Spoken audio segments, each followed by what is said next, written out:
One of the many opportunities to come from my journey with MND has been working alongside the amazing team at Fight MND. As a proud Melbournian and lifelong AFL fan, I still remember the shock we all felt back in 2014 when Neale Daniher publicly shared his diagnosis. I never imagined that just 3 years later, I'd be walking a similar path, joining Neale and so many other Aussies in the fight against the beast that is motor neurone disease. Over the years, I've proudly supported Fight MND in their mission to raise awareness, fund vital research, and ultimately find a cure. In 2024, I was honored to be invited to speak at the Big Freeze 10 luncheon at the MCG. What you're about to see is the pre-recorded speech I shared with delegates. It's a glimpse into my journey from being a fit and healthy 52-year-old to now, someone who is living with MND, facing the biggest battle of my life. But it's a fight I will never give up. If you want to learn how to build unshakable resilience, come join me in the Resilience Academy community where you can access our free course, ask questions and connect with other like-minded people. Find the link in the comments or under the channel description. Before my diagnosis in September 2017, at the age of 53, I was a fit and active personal trainer, group exercise instructor, coach and professional speaker with over 30 years in the fitness and wellbeing industry. My journey began in early 2016 after I landed hard on my knee, tripping up a few steps in a restaurant. Little did I know this seemingly innocuous stumble would set the stage for what was to come. I experienced a gradual progression of leg weakness and instability, but it actually took another 18 months, 3 neurologists and a slew of tests before I finally got an answer. It was Motor Neurone Disease. I had 2 to 5 years to live. But I'm still here. Thinking back now, it would have been so easy to just give up and surrender to that prognosis. Instead, as far as I was concerned, while my neuroreceptors were still functioning, it was full systems go. I made a choice that day that my story would be one of resilience, determination, and finding purpose even in the face of this adversity. I was determined to continue living a full life and bringing my best self to each situation, no matter what. My symptoms progressed pretty quickly. Initially, I used crutches to stabilize myself, but as we know, there's no stopping MND's progress.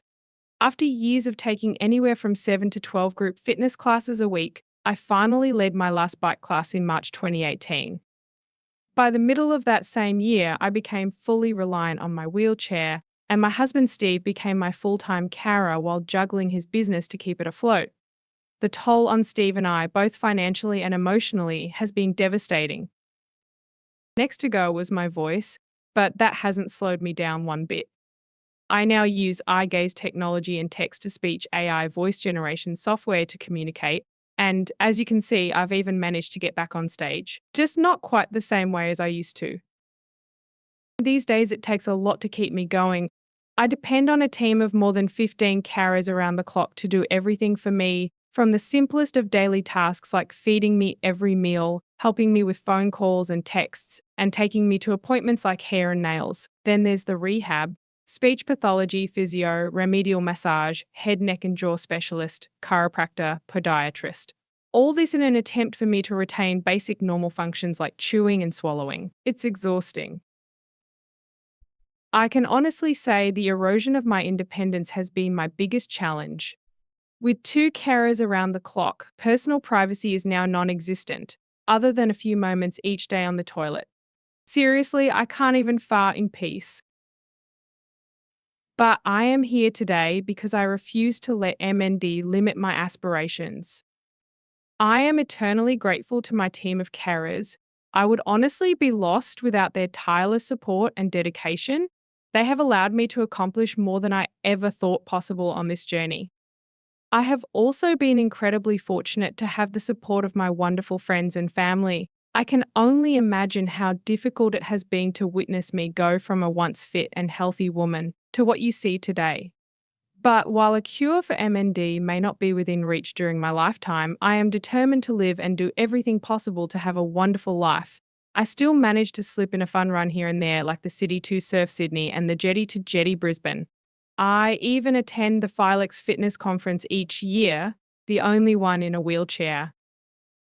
My MND has been the catalyst for much transformative change. Sharing my story has revealed I can still inspire others who are facing their own adversities. Even as my MND progresses, I've found ways to overcome the challenges and continue to be dedicated to raising awareness, supporting MND research, and most of all, using my story to make a difference in the lives of others.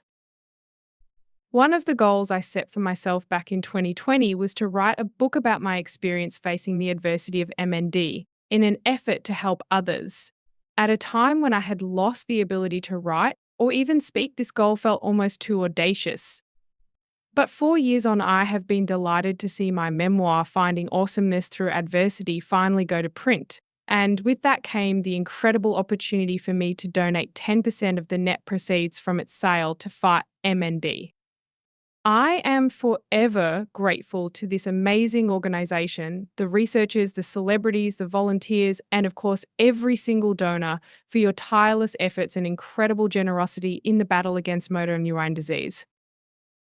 Thank you so much for the opportunity to be here today to support such a wonderful cause. Thank you.